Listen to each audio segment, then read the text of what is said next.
Thanks for checking out another clip of the Cashflow Contractor. We'd love to have you as a part of our audience. Click subscribe wherever you get your podcasts. And you give me what's necessary, fully necessary, including maybe job description and clarity to begin with.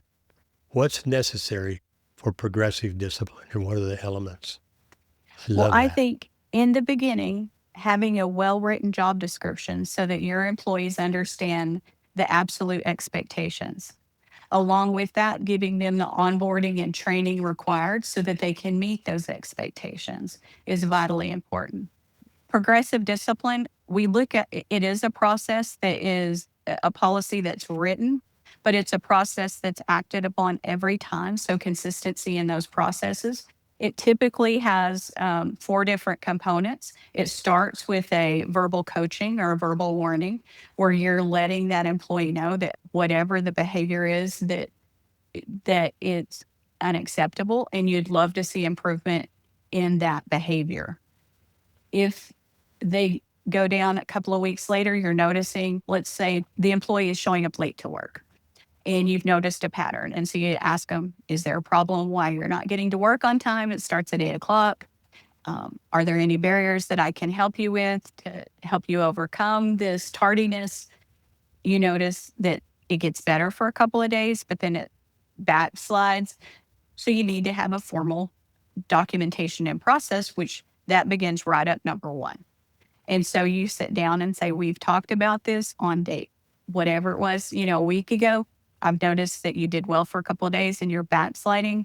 So now we need to address this in a more formal written reprimand and really letting them know how that adversely affects your business and the behavior that you would like to see from them, which is getting to work on time every day. Asking for their feedback. What are they going to do to ensure that they can be successful? Maybe that's setting their alarm clock, leaving the house 15 minutes early, whatever, but documenting that so that you begin that accountability trail. Okay.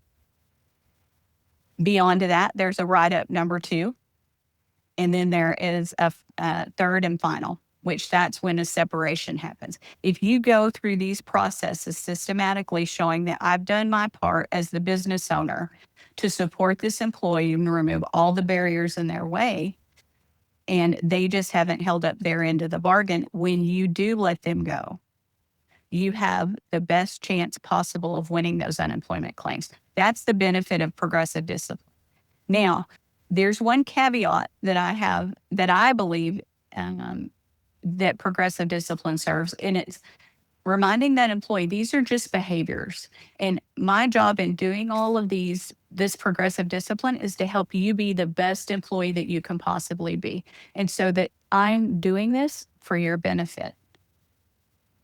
And so it's a mindset shift. It doesn't have to be a difficult conversation. It can just be conversational, and that I'm doing this to help you. And I want you to win as an employee. I have 2 questions.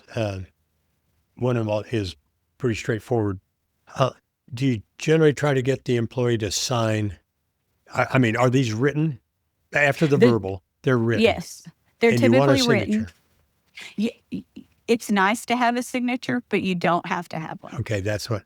And if you don't have one, I've heard, refuse to sign or something. Yeah, you could just document that you had the conversation, met with them on this date and time, and that they refused to sign. Then the second thing is being late to work is an objective thing. We kind of talked about this before.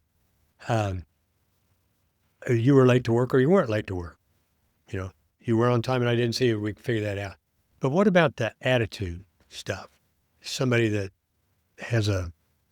always has a sour look on their face, is a pessimist. And how do you that's what I think. I think that you are a depressing individual. Straighten up. I mean, how do you deal with, you just say what you think or on the subjective I stuff? would just let them know that it doesn't have to be subjective. If it's in your documentation as far as your employee code of conduct, which is another thing that I would recommend that small businesses have, it outlines the appropriate conduct for employees. And you could specifically address their attitude and demeanor while at work.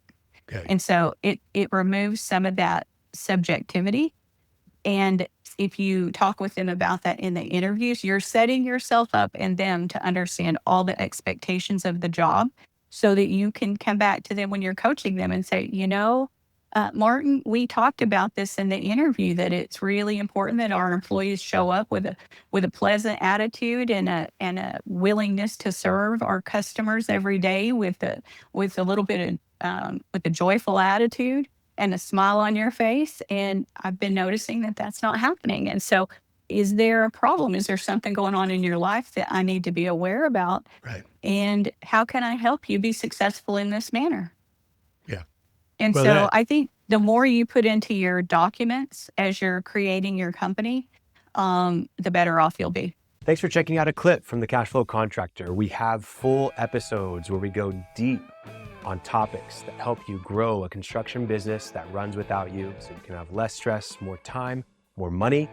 Now, we've got other videos, other clips, but if you want to check out the full episode for this clip, you can click wherever our editor put it. It might be here, it might be there, it might be over my face, I don't know. But thank you for checking us out. We'd love to have you as a part of our audience. So subscribe or check out a full episode wherever you get podcasts.